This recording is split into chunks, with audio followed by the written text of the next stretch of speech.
He shoved the door open with his palm and pointed to the dark steps. "Get out," Jake Miller said. His voice was flat and hard, like a stone hitting glass. "Scream all you want. Die with your baby for all I care. Take your pain with you. You'll never ruin my life again." Hannah Reed's back pressed against the cool hallway wall as another contraction tore through her body. She was 9 months pregnant. Sweat ran down her neck. Her fingers shook. She held her belly with both hands like it was the only thing still holding her together. The house was bright and warm, but the words were colder than winter. The woman behind Jake, Tara Brooks, stood near the kitchen island in a silk robe that was not hers, watching with wide eyes and a small smile that grew when Jake didn't look. Hannah's keys slipped from her fingers and hit the tile with a sharp ring. She tried to speak, but the pain folded her in half. Somewhere outside, a car honked. Somewhere inside, the oven timer beeped. But in her chest, something louder broke, the last piece of trust. She thought, this cannot be real. Then the next wave of pain told her it was. "Jake, please," Hannah whispered, her voice raw. "I'm in labor. The baby, our baby, not my problem," he said, already rolling her suitcase to the door. "Tara needs rest. You're loud. You're messy. You're done here." And with that, the man who had promised to love her set her suitcase on the porch and slammed the door so hard the picture frames rattled on the wall. The sound was the end of one life and the beginning of another. Hello, family. If you're just joining, this is the night everything changed. I'm telling you this story because some pains try to bury us, and some people think your tears make you powerless. But watch what happens when a woman who was thrown into the street learns who she really is. Before we dive in, please tap subscribe to support this channel. Drop a comment telling me where you're watching from and why you clicked this video. Your voice matters here. Now, back to the door that just slammed.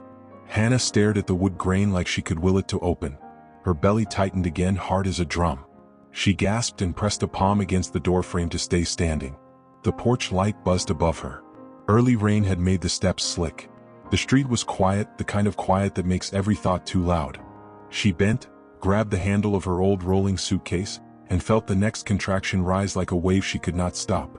She breathed in for 4, out for 4, the way the nurse taught her. In out, in out. Slow and steady. She was 28 years old. She had packed a hospital bag 2 weeks ago and put it by the bedroom door, back when she believed she would leave this house with a hand in hers. Instead, she pulled the bag across the porch alone. The wheels clicked on the boards. Every click said, "You are not wanted." Every breath said, "Keep going." Inside, Tara's laugh floated to the window, light and fake. "She's overreacting," she said. "You did the right thing." "I know," Jake replied. "I'm done letting her control everything. We're starting fresh." The word stabbed at Hannah through the glass. Fresh. As if she was trash on the curb and they were cleaning house. She tasted metal in her mouth, fear mixed with anger. Then, through that storm of hurt, a clear thought cut through. "You will not die here." Well, she took a step. Another. She dragged the suitcase down one stair, then the next. At the bottom, she paused and pressed her palm to her belly again. "It's okay, little one," she whispered. "I'm still here. I'm your mom. I won't give up." She didn't know yet that the child she was fighting for would change the shape of her whole world. She also didn't know that the woman smiling behind her husband would soon call her ma'am at work without even knowing who she was. Life was lining up its own surprises. A rideshare car washed by, splashing the curb. Hannah raised a hand, but the driver didn't see her. She checked her phone, 2% battery. Her best friend, Jenna, lived 20 minutes away. She could call. She could call an ambulance. She could call anyone. Another contraction cut through her choice. She leaned on the hood of a parked car, biting her lip. Her mind flung open door after door and found each one locked. Then she looked at the street sign at the corner and remembered a small urgent care 2 blocks away. It wasn't a full hospital, but it had bright lights at night. A place with people. A place with chairs and water and help. She pulled her suitcase behind her and began to walk. 1 step. Breathe. 1 step. Breathe. When the pain eased, her eyes filled with old memories she did not want but could not stop. The first day she met Jake, when he was kind and careful. The first night he brought her flowers. The day he began to change, so slowly it felt like nothing until it was everything. Back then, Hannah was a waitress finishing community college. She believed in small apartments with warm lamps and simple meals that tasted better because you ate them with someone who asked about your day. Jake was 33, charming, a sales manager who wore nice shirts and told bigger dreams. He said he wanted a family that laughed loud at dinner. He said he wanted a strong woman by his side. He said she made him feel seen. He didn't say anything about control. Control showed up later little by little as if it were a friend helping, not a rope tightening. He asked her to quit her second job for rest. He asked her to share locations for safety. He asked her to stop seeing Jenna for peace. Each request wore the mask of care. Each one took a chunk of her sky. When Hannah got pregnant, he bought a small cradle and put it in the corner of their room. He painted the wall soft green and told her they were lucky. For a while he was sweet again. Then he started staying late at work. Then he started taking his phone to the shower. Then he started sleeping with it face down. One night when Hannah walked into the kitchen with a bowl of strawberries, she saw him laughing at a message he wouldn't show her. "Why are you snooping?" he snapped, anger sharp and quick. "I'm pregnant," she said. "I'm your wife." He stared at her like she was a stranger asking a favor. "Don't get dramatic," he said. That was the first time she felt the ground shift. The second time was at her checkup. The nurse asked if she felt safe at home. Hannah said yes because nothing had a name yet. But on the walk back to the car, she remembered he had driven her there and left, saying he had something urgent. She sat on the curb and cried in that gentle, tired way when you don't want anyone to see. A woman in a navy jacket touched her shoulder and offered tissues. "It gets better," the woman said. "You're stronger than you think." Hannah kept that sentence like a pebble in her pocket. She reached for it on hard days and rubbed it smooth. Now the urgent care sign glowed ahead like a small moon. She crossed the parking lot with careful steps, trying not to slip on the wet pavement. Inside, the air smelled like bleach and hope. A receptionist looked up, saw her belly and the pain on her face, and waved her forward fast. "Hi, sweetie. Sit down. Breathe. I've got you." The woman's name tag said Lorraine. She had kind eyes and a voice that made the room feel softer. "Contractions how far apart?" she asked. 3-4 minutes, Hannah managed. "Water broke." "Not yet." "Any bleeding?" "No." "Name?" "Hannah Reed." Lorraine typed. "Okay, Hannah. I'm calling an ambulance to take you to County Women's. They'll treat you right. Deep breaths for me. You're doing amazing." The words fell over Hannah like a blanket warm from a dryer. Someone was on her side. Someone saw her. Tears slid down her cheeks without heat. She wasn't crying from sadness alone now. Relief had joined the stream. "Do you have someone to call?" Lorraine asked. "A friend? Your mom? Anyone?" "My mom passed," Hannah said softly. "My dad's not around." Her voice dimmed on the last part. "I can call my friend, but my phone is dying." Lorraine reached under the desk and pulled out a charger like it was a magic wand. "We keep a basket of every kind. This one?" She plugged it in and smiled. "There you go." Hannah nodded thank you with her eyes, because another pain was coming and words were too heavy to lift. Across town, Jake stood at the stove scrambling eggs for Tara like it was Sunday morning and not a night he had pushed his pregnant wife onto a wet porch. He told himself he was right. He told himself Hannah was too much. He told himself Tara was light and easy and fun. Tara leaned on the counter and scrolled through pictures of a diamond ring someone else had posted. "We'll do better," she said, tapping out a comment under the photo. "Bigger," Jake agreed, eyes glittering with new plans. Neither of them knew that the money they were counting in their heads was nothing next to a number sitting quietly in a trust with Hannah's name on it, $20 million. It had belonged to Hannah's grandfather, a quiet builder who started with one truck and ended with a chain of storage yards and small warehouses all over the state. He'd been simple and steady, the kind of man who ate oatmeal and whistled old tunes. He died the year before, and his lawyer had told Hannah, "You'll receive everything at age 30, or sooner if you marry and your spouse passes our review." The lawyer had frowned at the word review. "Your grandfather wanted to protect you from users," he said. "He built a trust that can look into character." I know that sounds strange, but he meant well. At the time, Hannah had smiled and said she didn't care about money. She had love. She had a man who held her hand. She had enough. She didn't mention the trust to Jake. It felt private. It felt like her grandfather's arm around her from far away. She didn't want to turn it into a test. She didn't know that the trust company had already looked into Jake and found too many red flags. She didn't know that a letter had been mailed last week to the house, addressed to her, saying the money would not be released while she was married to a man who had failed the review for cruelty and deception. She didn't know because Jake had opened that letter and tossed it in the outside bin without reading past her name. Back in urgent care, the EMTs rushed in with a gurney. "Hannah?" a paramedic said, kneeling so his eyes were level with hers. His name patch read Logan. "We're going to Women's. You're safe. On 3 we'll lift you." 1, 2, the pain hit and Hannah groaned. Her fingers clawed the sheet. Logan nodded to his partner. Breathe with me, Hannah. You're doing this. Lorraine tucked a blanket around her legs and slipped a small bottle of water into the side pocket. You've got this, baby. I'll call ahead. As they rolled her out, Hannah's charger fell, and Lorraine caught it like she'd been doing this all her life. I'll bring it, she said. You'll want it. The ambulance doors closed. The siren wailed. The city lights streaked by. For the first time that night, Hannah let herself imagine the next hour not as a wall but as a door. She would get to the hospital. She would meet her baby. She would make a plan. She would. The word beat like a drum.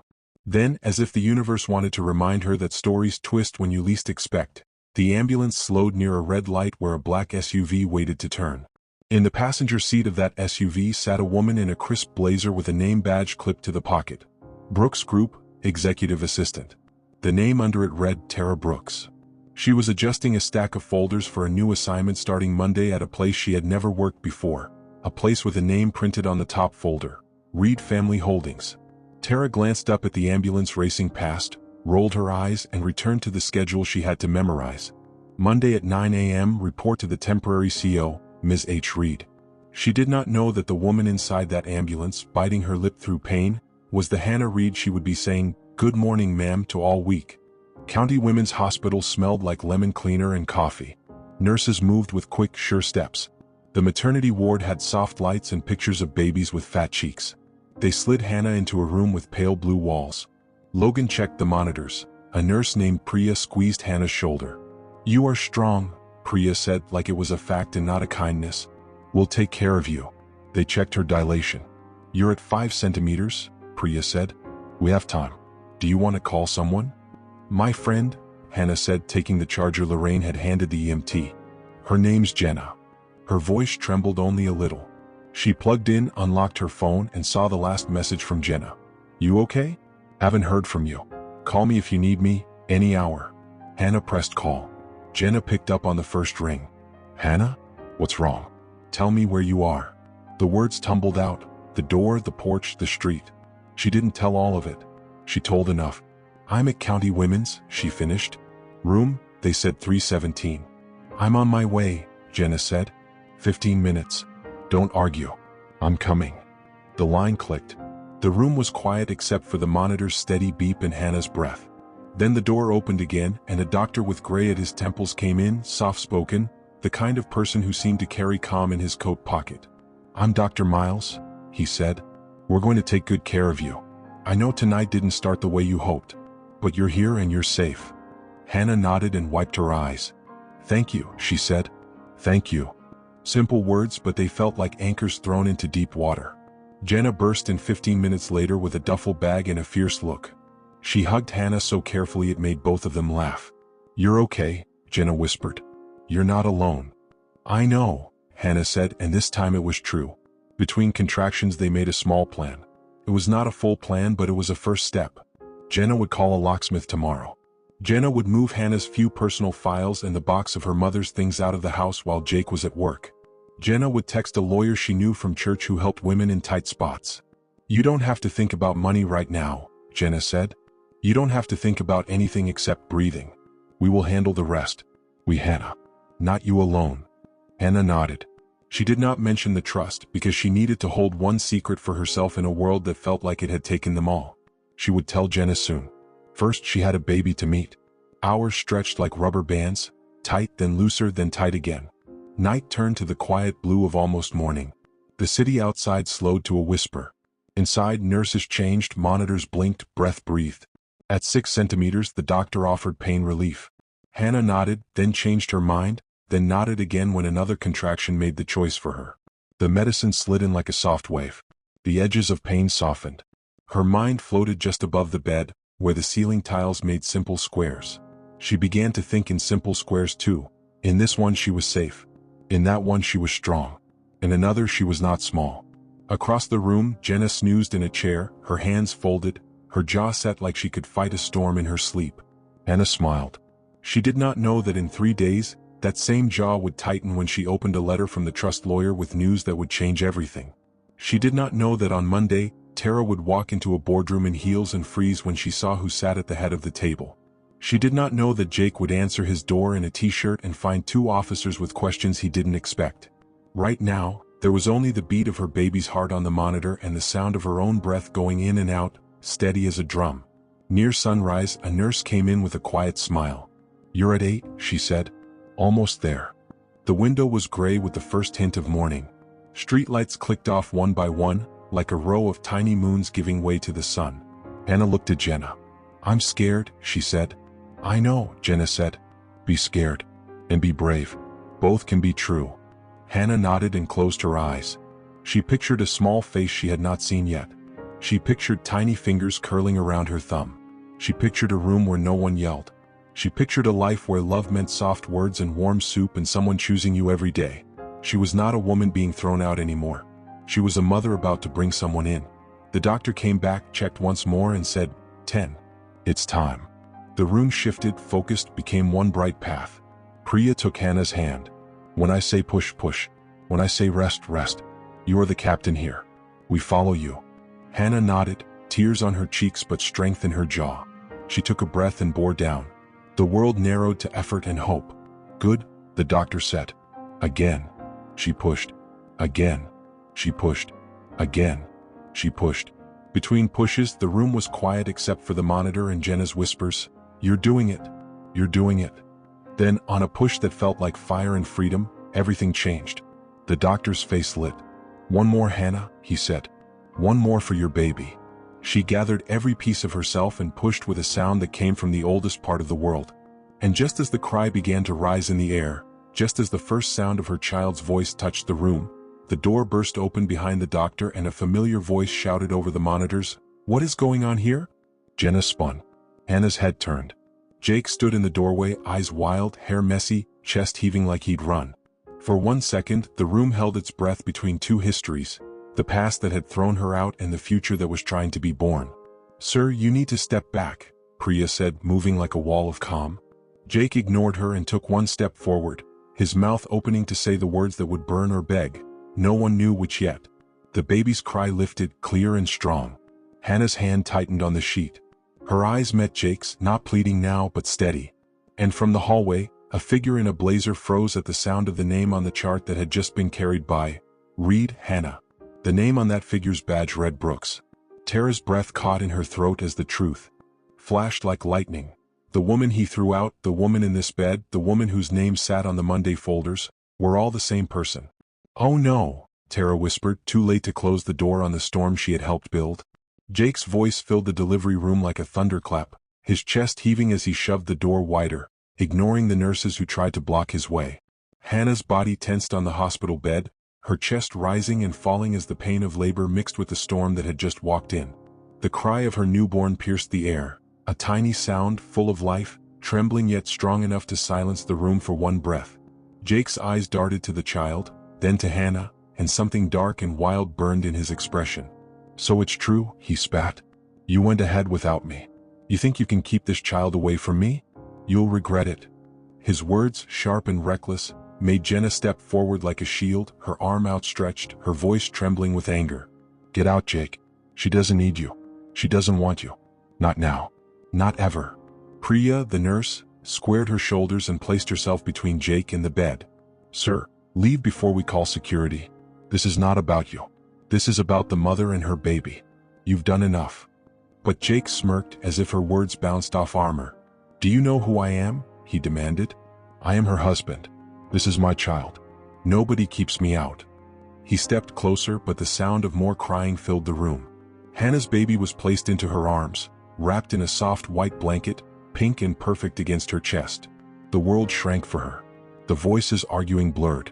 Her hand trembled as she brushed the baby's cheek. She whispered, broken but steady, "I've got you, little one. I'll protect you."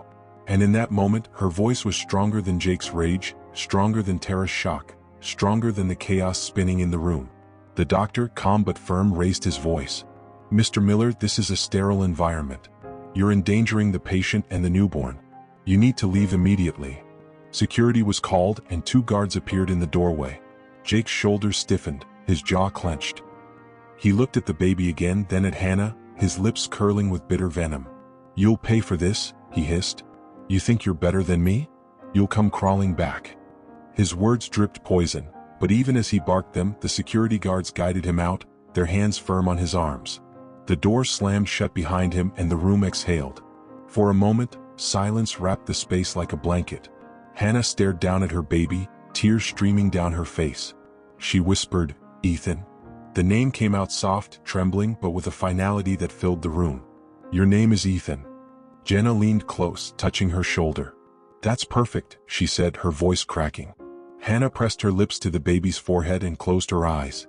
In that fragile, fleeting moment, the betrayal and abandonment faded under the weight of something pure and new. Love, protection, resolve. But outside that hospital room, Jake was already pacing in the corridor, Tara hovering at his side, her face pale and shaken. She whispered, "Jake, you can't just storm in like that. People are watching." "What if?" He cut her off, his voice low but vicious. "Don't lecture me. That baby is mine. She thinks she can just walk away with my child? She thinks she can humiliate me? No. I'll make her life a nightmare." Tara swallowed hard. For the first time since she slid into Jake's world, she saw the monster under his charm. A flicker of regret touched her, but she shoved it down. She had chosen this path. She wasn't ready to face the truth yet. 2 days passed. Hannah stayed in the hospital, healing slowly, holding Ethan to her chest every chance she got. Jenna never left her side. The nurses became a kind of family, offering soft words, warm blankets, and small smiles. But reality waited outside the hospital walls. When the discharge papers came, Hannah froze. She had no home to return to. No crib. No nursery. No safe space. She stared at the form in her hand and felt panic pressing in. Jenna squeezed her hand. "Come stay with me," she said firmly. "My couch. My bed. Doesn't matter. You're not going back to him. Not ever." Hannah's throat tightened. She wanted to say yes, but shame lingered, heavy and sharp. She whispered, "I don't want to be a burden." Jenna's eyes filled with fierce tears. "You're not a burden. You're my best friend. And Ethan deserves a safe place. Let me help." Hannah nodded, relief loosening the knot in her chest. So Hannah left the hospital not with a husband holding her hand, but with Jenna pushing the wheelchair and Ethan tucked against her chest. The air outside was crisp, the sun just beginning to warm the sky. She felt small but also strangely strong. Each step away from that hospital was a step into a new world, though she didn't know it yet. Meanwhile, across town, Jake was unraveling. His coworkers noticed his sharp temper at the office. He barked at clients, snapped at assistants, and drowned his nights in whiskey and anger. Tara tried to soothe him, but he pushed even her away, his obsession with Hannah and the baby gnawing at his pride. "She's nothing without me," he muttered one night, pacing their apartment. "She has no money, no family, nothing. She'll come crawling back. And when she does, she'll beg." Tara stared at him, the first seeds of doubt blooming in her chest. He was supposed to love her, wasn't he? But his heart seemed chained to a woman he hated. She wondered if she had just become his shadow, standing in a place that was never really hers. But Tara had no idea that fate was already arranging a cruel irony. Monday morning arrived and she put on her blazer, straightened her badge, and walked into the tall glass building of Reed Family Holdings. She checked the schedule, adjusted her files, and entered the boardroom. Her steps froze. At the head of the table sat Hannah, clean dress, hair pulled back, Ethan in a carrier by her side, a quiet authority in her posture that Tara had never seen before. Hannah's eyes lifted, met hers, and recognition crashed over both women. Tara's heart dropped. The woman she had mocked, the woman she had watched Jake throw out, was her new boss. She swallowed hard, her hands trembling. Hannah didn't speak right away. She let the silence hang, powerful and heavy. Finally she said, "Good morning, Ms. Brooks." Her voice was calm, steady, commanding. "Let's get started." The boardroom buzzed with introductions, but Tara could barely breathe. She stumbled through her notes, her mind spinning. Hannah, her boss? Hannah, the woman she thought was broken, discarded, powerless? And now she sat at the head of the table like she had always belonged there. Tara's chest tightened. She didn't know it yet, but her world was about to fracture in ways she couldn't imagine. That same evening, Jake called Tara, furious. "How was your first day? Did you impress them?" he asked. His voice was sharp, controlling. Tara hesitated. She thought of telling him the truth, that his ex-wife was her boss, that the empire he had mocked as small was actually vast. But fear sealed her lips. "It was fine," she said quickly. "Just a lot of paperwork." Jake grunted. "Good. Keep at it. We'll need your paycheck until I straighten things out." He hung up without saying goodbye. Tara sat on the edge of her bed, staring at her reflection in the mirror. For the first time, she wondered if she had made the biggest mistake of her life. Days stretched into weeks. Hannah juggled midnight feedings with board meetings, her body tired but her spirit alive in a way it had never been before. She was no longer the woman begging for Jake's love. She was a mother, a leader, a woman rediscovering her worth. But Jake wasn't done. He showed up at Jenna's apartment one night, pounding on the door, shouting for Hannah to come out. Jenna called the police, but Jake slipped away before they arrived. He sent threatening texts, promising to take Ethan, to destroy her, to make her pay. Hannah's stomach twisted with fear, but Jenna grabbed her phone and said, "Don't you dare answer him. He doesn't own you anymore. He doesn't get to control you." Hannah nodded, clutching Ethan tighter, whispering, "You're safe with me. I won't let him win." But Jake was spiraling, and men who spiral don't stop until something breaks. His pride, his ego, his need to control, everything was boiling. He didn't know about the trust. He didn't know that the $20 million he had thrown away with Hannah would soon build a life he could never touch. He didn't know that Tara, his so-called partner, was living under Hannah's authority, her silence growing heavier every day. The storm was gathering and everyone could feel it. The night Jake banged on Jenna's door was not the last time he tried to break through Hannah's fragile new world. Every few days he called from a blocked number. When she didn't answer, he left voice messages filled with rage, his voice cracking like a whip against her peace. "You think you can run? You think you can take my son? I'll find you, Hannah. You can't hide from me." The words dug into her chest, but she pressed Ethan to her heart each time and whispered, "You're safe, baby. You're mine." Jenna watched her friend tremble but never bend, and it fueled her anger. She told Hannah, "We're getting a restraining order. Enough is enough." And they did. Papers were filed and police officers served Jake notice, warning him to stay away. But men like Jake don't read papers as walls. They see them as challenges. While Jake boiled in his bitterness, Hannah's days at Reed Family Holdings stretched into a rhythm she never expected. She wore simple but elegant clothes Jenna helped her pick. Navy blouses, pressed slacks, flats that carried her through long hours. Her grandfather's company had grown beyond anything she ever imagined. Warehouses, logistics, real estate holdings, and a staff of loyal employees who had been waiting for leadership that cared. They didn't see her as the broken woman thrown onto a porch. They saw her as Hannah Reed, their CEO, someone who listened to their concerns, shook their hands, and remembered their names. It startled her at first, this respect, but slowly it began to seep into her bones like sunlight through clouds. For the first time in years, she began to stand taller, her voice steadier, her smile less forced. Tara, meanwhile, was unraveling in silence. Each morning she walked into the office, greeted Hannah with a soft, "Good morning, ma'am," and tried not to choke on her guilt. Every meeting was a mirror. Every assignment was a punishment. She couldn't escape the fact that the woman she once smirked at, the woman she watched Jake abandon, was the same woman signing her paychecks. Her hands shook when she carried folders into the boardroom. She avoided Hannah's eyes when possible, because in those eyes was a quiet fire that burned hotter every day. And yet Tara could not leave. She needed the job, needed the money, needed to prove she wasn't worthless. So she endured, her nights filled with restless dreams of Jake screaming, Hannah staring, and her own conscience whispering that she had chosen the wrong side. Jake noticed Tara's distance. He accused her of betrayal one night, grabbing her wrist too tightly as she tried to pull away. "You've changed," he said. "You're hiding something." Tara shook her head, fear crawling up her spine. "I'm just tired, Jake. Work is stressful." He narrowed his eyes, suspicion gnawing. "You better not be lying to me. You know what happens when people lie to me." His words were soft, but his grip was steel. Tara pulled free, rubbing her wrist, wondering if she had become the next victim of the monster she had once admired. As weeks passed, Hannah found herself balancing two lives: the quiet, tender nights with Ethan in Jenna's apartment and the sharp, demanding days at Reed Family Holdings. She was exhausted, yes, but a new energy burned inside her.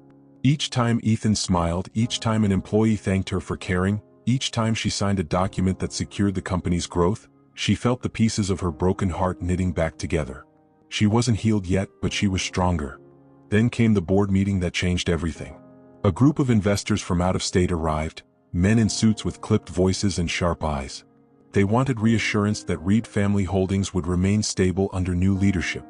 Hannah prepared for days, reviewing numbers, memorizing charts, practicing her words. Tara was assigned to assist, her guilt doubled by the weight of the task. On the morning of the meeting, Tara placed the investor packets on the table, her hands trembling so much that one packet slipped and papers spilled. She bent quickly to pick them up, but Hannah's hand reached first, steady and calm. "It's all right, Miss Brooks," she said, her voice neutral but heavy with meaning. Tara froze. She wanted to confess everything right there, to beg for forgiveness, but the eyes of the investors were already on them. So she smiled weakly and returned to her chair. Hannah began to speak. Her voice was clear, steady, carrying both numbers and stories. She spoke not just of profit but of people. The workers in warehouses, the drivers on roads, the staff in offices. She painted a picture of a company built not only on assets but on lives. The investors leaned in. They nodded. They asked questions and she answered with confidence. For the first time, Hannah wasn't just surviving, she was leading. When the meeting ended, the investors shook her hand firmly. "We believe in you, Ms. Reed," one said. "Your grandfather would be proud." Hannah's chest tightened, tears threatening, but she held them back with a smile.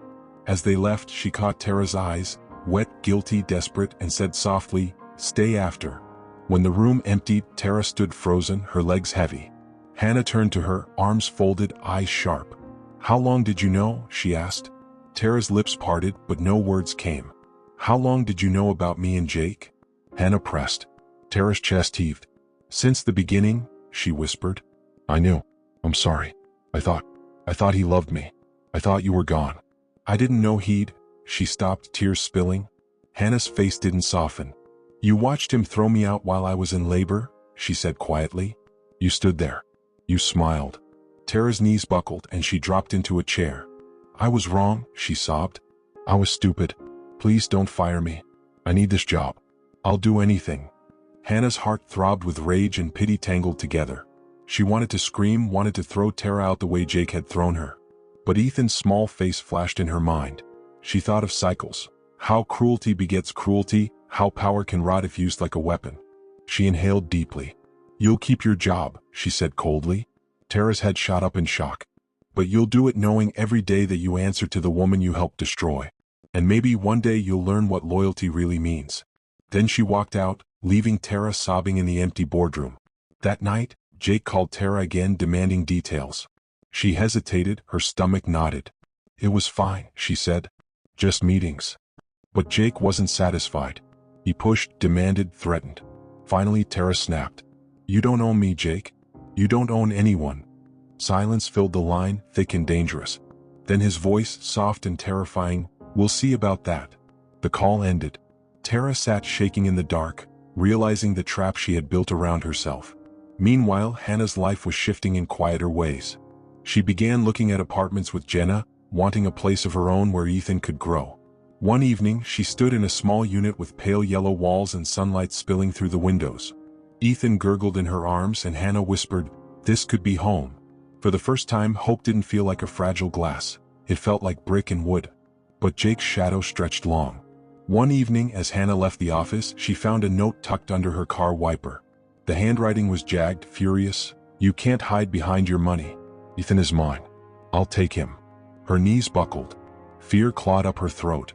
She pressed the note to her chest, trembling. Jenna urged her to go back to the police and she did, but part of her knew Jake wasn't bluffing. He was planning something. And he was. Jake had learned of Hannah's inheritance through whispers, through a friend at the bank who mentioned Reed family holdings in passing. His pride cracked like glass. $20 million. His ex-wife, the woman he had abandoned, had been sitting on a fortune. Rage boiled in his veins. He told himself it should have been his, that she had stolen from him, that life had cheated him. He paced his apartment, planning, plotting, whispering promises of revenge. Tara watched him spiral, fear growing with each passing day. She knew something terrible was coming, but her voice felt too small to stop it. The storm built slowly. Hannah sensed it in the chill of the air, in the way strangers sometimes lingered too long outside Jenna's building, in the way her phone buzzed with unknown numbers. But she also felt something else growing, the strength of her own resolve. She held Ethan close at night and whispered promises. "I will not break. I will not let him win. You are my future, not him." And then one night it happened. A crash at Jenna's door. A voice shouting her name. The sound of fists pounding wood. Jenna grabbed her phone, dialing 911 with shaking hands. Hannah clutched Ethan, her heart racing. "Open up, Hannah." Jake's voice bellowed. "Give me my son." His fists thundered against the door, shaking it in its frame. Inside, Hannah pressed her back to the wall, rocking Ethan, whispering, "It's okay, baby. It's okay." Sirens wailed in the distance, but Jake kept pounding, screaming, raging. Tara stood in the street below, watching, her face pale with horror. She had followed him, tried to stop him, but he had shoved her aside.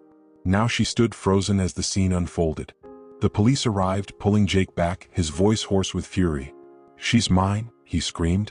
"She's nothing without me. That money is mine." Hannah's chest tightened at his words. He knew. He knew about the inheritance. The secret was gone. And with it, her last shield of safety. She clutched Ethan tighter, tears streaming. The war had begun, and she knew Jake wouldn't stop until one of them was destroyed. The police car's lights flashed red and blue against the night sky, washing over Jenna's apartment walls in pulsing colors. Hannah sat on the floor clutching Ethan, her body trembling, every muscle tense from the pounding on the door that had nearly shattered her sanity. Jake's voice still echoed in her ears, violent, bitter, promising to take everything from her. Even though the officers had dragged him away, his words lingered like poison. Jenna locked every bolt on the door, her face pale but fierce. She grabbed Hannah's hand and said, "This ends here. He doesn't get to scare you into silence. He doesn't get to win." But Hannah's eyes flicked to Ethan's tiny sleeping face, and fear pressed heavy on her chest. "He knows about the inheritance," she whispered. "That's why he won't stop. He thinks it belongs to him." The following days blurred into a storm of meetings with lawyers, late-night feedings with Ethan, and constant vigilance. Hannah filed for full custody, urged by her attorney, a sharp, steady woman named Claire who specialized in protecting women from abusive spouses. Claire's office smelled faintly of leather and paper, a place where battles were mapped like wars. She leaned forward across her desk, her glasses glinting under the light. "He's desperate," she said firmly. "Desperation makes men reckless. We'll file restraining orders, push for supervised visitation, and build a case with his threats. You're not powerless, Hannah. You have truth on your side. And resources." Hannah nodded, clutching Ethan's hand. "I just want him safe," she said. "That's all that matters." Meanwhile, Jake stewed in his small apartment, pacing like a caged animal. He had been arrested, processed, and released with a court date, but in his mind, he was the victim. He told himself Hannah had poisoned the system against him, stolen his child, and hidden a fortune that should have been his. He spent nights scribbling notes on scraps of paper, plans to expose her, schemes to force her back under his control. Whiskey dulled his edges, but the fire inside burned hotter. "She thinks she can humiliate me," he muttered into the mirror, his eyes bloodshot. "She thinks she's better than me? No. She'll regret it." Tara lived in the shadow of both worlds. At work, she stood in Hannah's office taking notes, hearing the calm but powerful voice of the woman she had once mocked. At home, she endured Jake's spirals, his shouts, his accusations. She tried to confess the truth to Hannah more than once, but every time she opened her mouth, shame sealed it shut. She couldn't bear to admit that she had been the woman in the silk robe smirking while Hannah bled on the porch. She couldn't bear to confess that she had chosen Jake, knowing he was married, knowing there was a baby on the way. So she stayed quiet, living with guilt that grew heavier each day. One morning, a storm broke in the boardroom. An investor had received an anonymous letter claiming Hannah was unfit to lead the company, that she was unstable, emotional, incapable of handling responsibility. The letter hinted at dangerous behavior and poor judgment, signed only by a concerned insider. Hannah read it once, twice, her face flushing hot. She knew immediately whose hand was behind it. Jake. His words were all over the page, dripping with spite. The investors looked uneasy, shifting in their chairs, but Hannah stood tall, holding the letter aloft. "This," she said clearly, "is what happens when you refuse to let an abuser silence you. They lie. They smear. They try to make you look small. But I am not small. I am a mother, a leader, and I will not be destroyed by slander." Her voice rang through the room like a bell. For a long moment, silence hung heavy. Then one of the older investors cleared his throat. "We stand with you, Ms. Reed," he said firmly. The others nodded. The letter was dropped into the trash. Tara watched from the corner, her chest burning with shame. She knew Jake had sent it and she had done nothing to stop him. But Jake wasn't finished. If lies couldn't break Hannah, he would find another way. He began showing up at Ethan's daycare, lingering by the fence, shouting that he had a right to see his son. Staff called the police, but he slipped away before they arrived. He left notes in Hannah's mailbox. "You can't keep him forever. Blood wins. The words made Hannah sick, but they also fueled her resolve. She met with Claire again, who tightened the legal net, filing motions, gathering witnesses, building a fortress of evidence. "We'll show the court who he really is," Claire promised. "He's digging his own grave." At the same time, Hannah poured herself into Reed Family Holdings. She expanded programs for employees, introduced childcare benefits, and created scholarships in her grandfather's name. The staff adored her, the press began to notice, and slowly the public image of Hannah Reed grew. She was no longer the woman abandoned on a porch. She was a symbol of resilience, a story of strength rising from betrayal. Tara clipped articles about her, reading them in secret, wondering how she had ever believed Jake's lies. The climax came during the custody hearing. The courtroom buzzed with whispers as Hannah walked in holding Ethan, Jenna by her side, Claire carrying files. Jake entered in a suit that did little to hide the anger burning in his eyes. He glared at Hannah, then at Ethan, as if the child were a trophy he was determined to claim. The judge, an older man with silver hair and steady eyes, called the case to order. Claire spoke first, presenting evidence: Jake's threats, his police record, his violent behavior. Witnesses testified: Jenna about the night of the labor, Lorraine from urgent care about Hannah's condition, even a daycare worker about Jake's harassment. Each voice painted the same picture: a man consumed by control, unfit to parent. When Jake's turn came, he painted himself as a victim. He claimed Hannah was unstable, emotional, dangerous.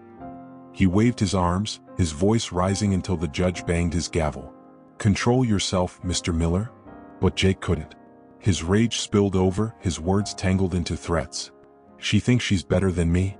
She stole my son. She stole my life." The courtroom gasped. The judge's face hardened. He looked at Jake, then at Hannah holding Ethan with quiet strength. "I've heard enough," he said. "Full custody awarded to Ms. Reed.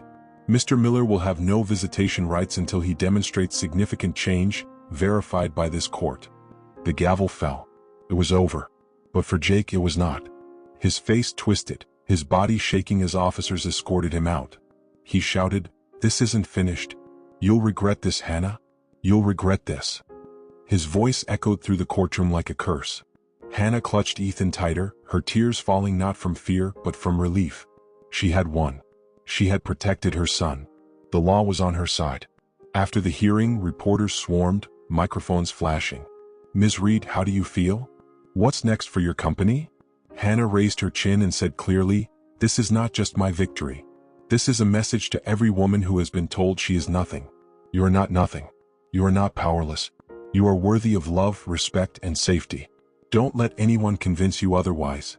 Her words flew across headlines, her story spreading like wildfire. Tara watched from the sidelines, her heart aching with guilt and admiration. She couldn't bear the silence anymore. That night, she knocked on Hannah's office door, her eyes swollen from crying. "I need to tell you the truth," she said. Hannah looked up from her desk, calm but wary. "About what?"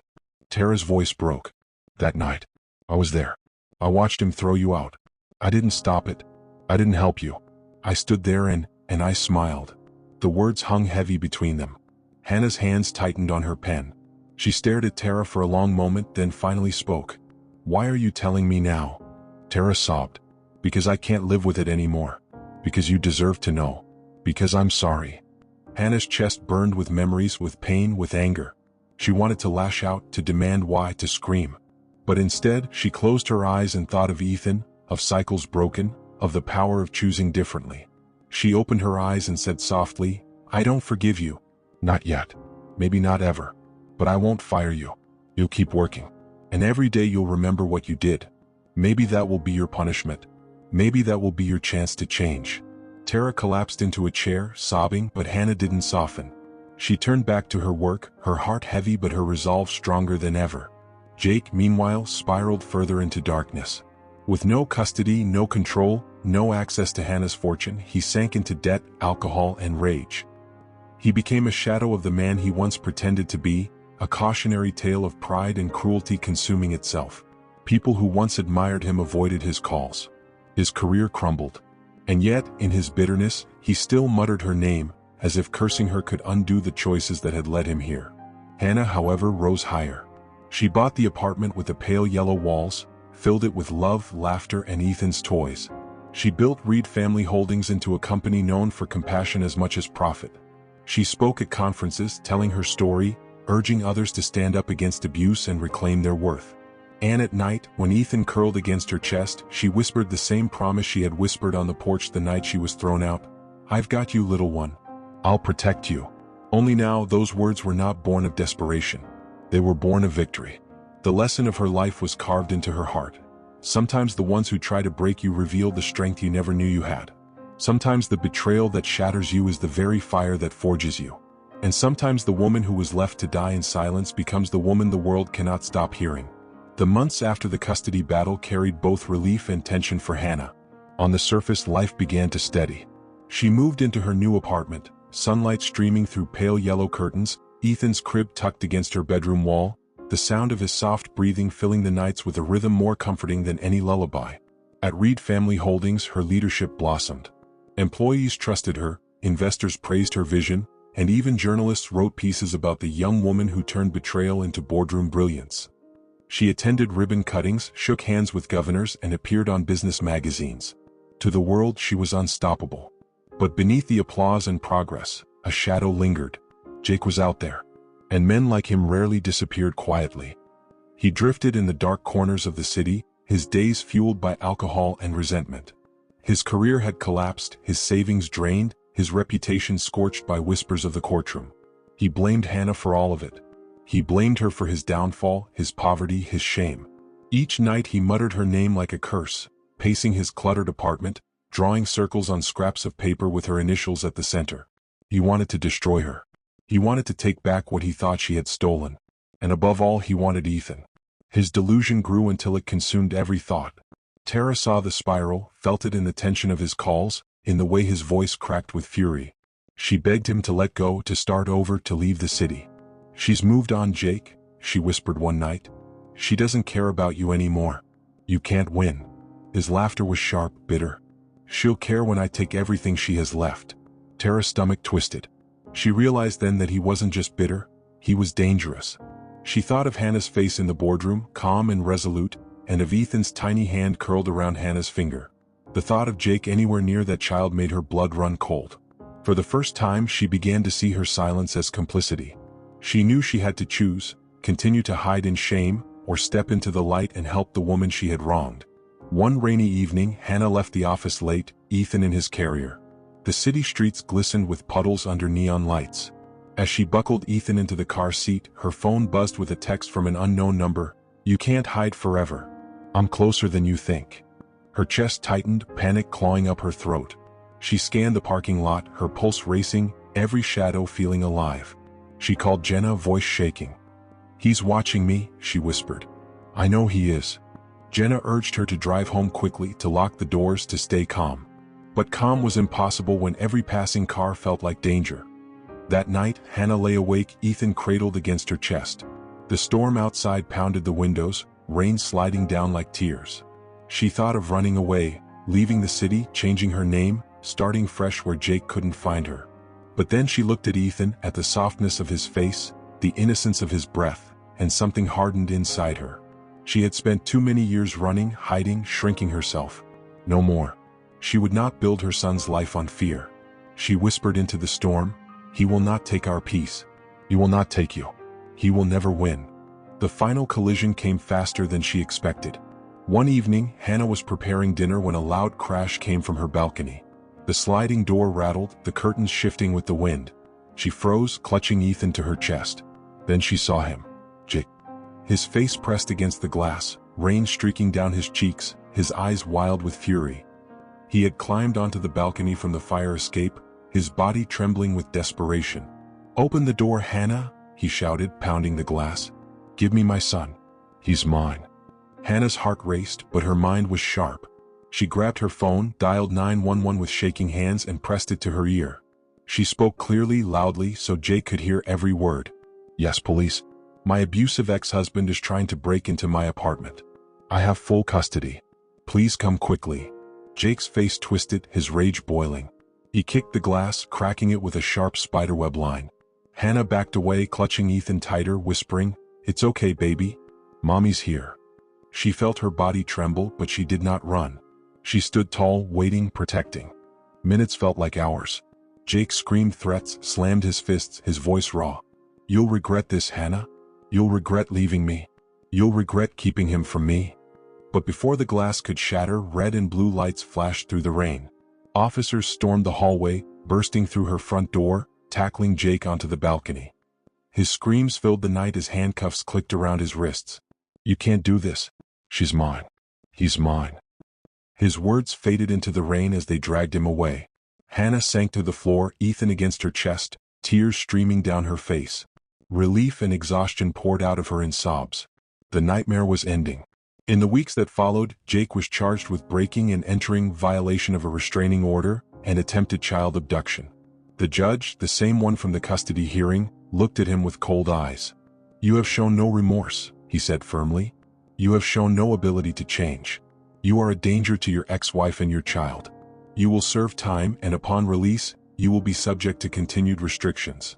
The gavel fell and Jake's fate was sealed. For the first time, the shadow truly began to fade. Hannah walked out of the courthouse holding Ethan's tiny hand. The sun shone bright, the air clear after weeks of rain. Jenna hugged her tightly. Tara, standing at a distance, finally approached. Her eyes were swollen, her hands trembling. "I gave the police everything," she whispered. "His plans, his threats. I told them the truth about that night. I know it doesn't erase what I did, but I couldn't stay silent anymore." Hannah looked at her, searching her face. For a long moment, silence hung between them. Then Hannah said softly, "People can change. But forgiveness is a journey, not a gift. Time will tell." Tara nodded, tears streaming, grateful for even that small mercy. Life slowly rebuilt itself. Hannah's apartment became a home, filled with laughter, toys scattered across the floor, bedtime stories whispered under soft lights. Reed Family Holdings flourished under her leadership, known not just for profits but for compassion. She started a foundation in her grandfather's name, supporting single mothers, providing shelters for women escaping abuse. Her story spread across the world, articles, interviews, speeches. People called her the woman who turned pain into power. She never sought the title, but she carried it with quiet grace. One evening, standing before an auditorium filled with women and men of all ages, she shared her story. She told them about betrayal, about abandonment, about fear that nearly consumed her. She told them about finding strength in her weakest hour, about standing tall when the world tried to break her. She ended with these words: "Sometimes the ones who hurt you the most are the ones who unknowingly hand you the key to your freedom. Sometimes the storm that threatens to drown you is the same storm that washes away the chains. I was thrown out in labor, left to die in silence. But today I stand alive, stronger and free, not just for me but for my son and for anyone who has ever been told they are nothing. You are not nothing. You are everything." The crowd rose to their feet, applause thunderous, tears glistening in countless eyes. Back home, as the applause echoed in her memory, Hannah sat on the floor with Ethan, now toddling across the carpet with a toy truck in his hand. He giggled, his joy pure and endless. Hannah scooped him up, kissed his forehead, and whispered, "You saved me without even knowing. You gave me reason to fight. You are my miracle." Ethan giggled again, his small arms wrapping around her neck. In that embrace, every wound felt healed, every scar transformed into strength. Her journey was not easy, and the scars would never fully fade. But they had become a map of survival, proof of battles fought and won. She had risen from betrayal, conquered fear, defeated her abuser, and built a future where love, peace, and dignity reigned. And that was her victory. This story is more than hers. It is a reminder to everyone listening right now. No matter how broken you feel, no matter how deep the betrayal, you are not powerless. You can rise. You can rebuild. You can reclaim your voice. And your pain can become your power. Family, thank you for staying with me through this powerful journey. If this story touched your heart, please subscribe to this channel. Your support helps us share more stories that inspire, heal, and remind us of our worth. Drop a comment telling me where you're watching from, and share this with someone who needs hope today. Because sometimes, the story that saves a life is the one that reminds you, you are stronger than you think.